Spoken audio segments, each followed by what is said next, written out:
السلام عليكم ورحمة الله وبركاته. ازيكم حبايبي؟ عاملين ايه؟ وحشتوني كتير كتير. اول حاجة انا حابة ان انا اشكركم على دعواتكم الحلوة ليا، وشكرا لكل اللي سأل عليا. ربنا يخليكم ليا يا رب، ما تحرمش منكم. انا الحمد لله حابة ان انا اطمنكم عليا. الحمد لله انا بقيت بخير، والف شكر لكم كتير، وشكرا للناس الحلوة اللي سألت عليا واللي دعولي من قلبهم. آه، وربنا يخلي لي اخواتي يا رب وماما، ويخليكوا ليا يا رب. وبرضو ارجع واشكركم تاني. بصوا بقى هنا كده هنبدأ بقى ايه، نعمل بقى ستريبس. بصوا طريقة حلوة قوي وسهلة واحلى من اللي بنشتريه من بره طبعا، وهيعجبكم جدا. هنا طبعا معانا بقى المقادير. انا حابة ان انا اقول لكم بقى ايه المقادير، بس طبعا كنت جبت صدور البانيه سليمة وانا اللي مقطعاها كده. ماشي، حابه ان انت تخلي بتاع الفراخ هو اللي يقطعها لك عادي، حابه انت اللي تقطعيها برضك عادي. ما تنسونيش بقى في لايك حلو كده وبشكركم كتير كتير كتير. طبعا هنا معانا كوبايه لبن وكوبايه دقيق زي ما انتم ما شايفين كده، ومعلقتين كبار نشا. وهنا معانا ربع كوباية مية يعتبر من اللي هي الكبيرة اللي انا كنت حاطة فيها اللبن دي، ربع كوباية مية. وهنا معانا التوابل بتاعتنا، كركم وبابريكا وفلفل اسود وتوم باودر وبصل باودر، وواحدة مرقة دجاج فراخ، وحبهان مطحون يا جماعة. بصوا الاسود ده انا اللي طحناه عندي عشان خاطر انا ما كنتش جايبة حبهان مطحون. انا اللي طحناه عندي في المطحنة، بس ما نعمش معايا يا جماعة. طبعا هقلب الخليط ده كله، وهنزل بقى بعد كده بالبضايه. انا حبيت ان انا اسجل لكم النهارده، ده اول فيديو اسجله من بعد ما عملت العمليه، فالحمد لله. حابه اعرفكم ان انا بخير الحمد لله، وشكرا ليكم وشكرا لكل اللي سأل. فحبيت ان انا بقى اسجل لكم واطمنكم عليا، واقول لكم بقى الوصفه الجديده اللي انا عملتها. ويا رب ما تشوفوا حاجه وحشه يا رب في حد غالي عليكم، وربنا يسترها على الجميع يا رب. طبعا هننزل بقى بالستريبس بتاعنا اللي احنا مقطعينه. كنت طبعا نقعاه في ملح وليمون ومصفياه، وهنا بقى نزلت بيه على الخلطة السايلة دي زي ما انتم ما شايفين كده. تمام. هنخليها بقى ساعة في التلاجة او ساعتين على حسب ما انت حابة تعمليها قبلها بيوم هيكون احسن برضو. تمام. تعالوا بقى نعمل المواد الجافة.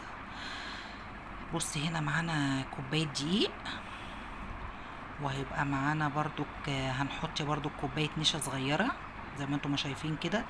الدقيق مع النشا بيخليه حلو كريسبي كده ومش طري.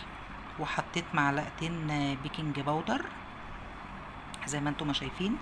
طبعا بقى التوابل اللي احنا حطيناها كلها هنحطها بقى دلوقتي. هنحط اللي احنا حطيناه كله في بتاع دوت في الخلطة السايلة. هنحط التوابل كلها برضو في الخلطة الجافة دي. ماشي. هنا حطينا مرقة دجاج، وحطيت كركم وفلفل اسود وبابريكا وتوم باودر وبصل باودر، واللهم صل على النبي، وشوية ملح. ماشي. اللي حابب يعملها سبايسي يعملها. دي 7 بهارات يا جماعة، دي ما حطيتهاش على فكرة في الخلطة السايلة. طبعا هتقلبي المكونات دي كلها ببعضها كده طبعا. ماشي. وبعد كده بقى ايه، يكون بقى قعدتي الاستريبس فترة في التلاجة. هنيجي بقى عشان يقلي. طبعا لو عندك علبة مقفولة بغطا اعمليها يكون احسن برضو، هيطلع معاكي ان هو ايه، تحسي ان هو مجزأ كده، يعني مديكي اللي هي التجزيعة اللي احنا بنجيبه، اللي هي زي بتاعت بره زي بتاعت كنتاكي. طبعا الزيت هيكون مقدوح قوي. وهتنزلي بعد كده بالستريبس بتاعنا. بصوا انا عايزه اوريكم التعريجه اللي فيه، شايفين؟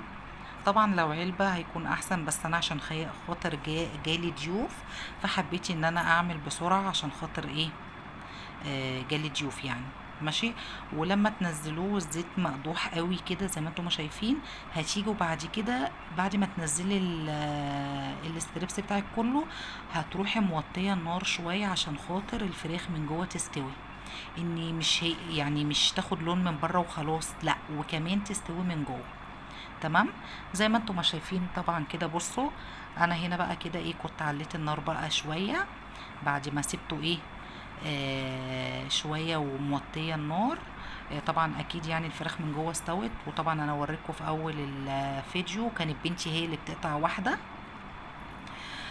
بصوا طبعا الكفر عليه عامل ازاي. طبعا الكفر ما تشالش من عليه، وعلى فكره كان مقرمش جدا جدا، وكان طعمه تحفه ما شاء الله جميل.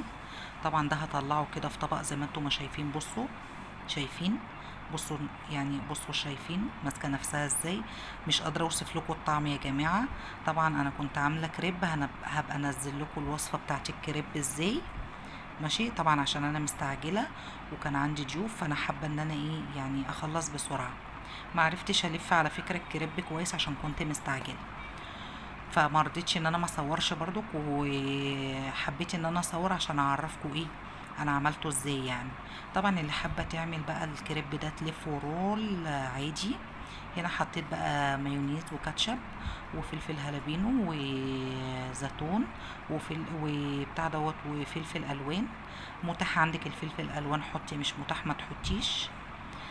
وكان عندي جبنة الأطباء شيدر مبشورة، ما كانش عندي موتزاريلا.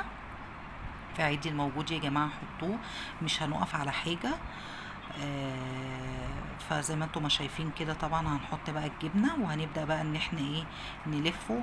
طبعا وانا بلفه بصراحة عشان الاستعجال وحش طبعا، فكنت مستعجلة جدا جدا فما عرفتش ان انا الفه معاكم كويس. طبعا زي ما انتم ما شايفين كده حطيت الجبنه وهبدا بقى ان انا ايه الف. بصوا ما عرفتش الفه كويس عشان خاطر انا مستعجله. حابه ان انا اوريكم واحده تاني بقى وانا بعملها. وبرضك بشكركم كتير كتير كتير بصراحه، وربنا يخليكم ليا ما يحرمنيش منكم ابدا. ودي كانت وصفه اليوم. طبعا عايزاكم تشيروا الفيديو لكل حبايبكم، واللي ما داستش لايك تدوس لايك. بصوا طبعا بعمل التانية، جربوها يا جماعة. على فكرة انا بشتري الواحدة من برا عاملة 70 جنيه. وكنت شايلة برضك الورق اللي هي بتاع المحلات اللي انا كنت جايباها عشان خاطر اعمله، واروح عاملاه في الفويل كده واحطه برضك في القرطاس اللي هو الورق للاولاد عشان خاطر ايه اعرفهم ان انا بصي ابدعت لهم يعني بصراحه. ودي كانت وصفه اليوم. وما تنسونيش بقى في لايك قمر كده، واللي ما اشتركتش في القناه تخش تشترك. ويا ريت شجعوني كتير كتير عشان خاطر انزل لكم فيديوهات كتير. وحابه ان انا اقول لكم ان انا الحمد لله بقيت بخير، وشكرا ليكم يا حبايب قلبي.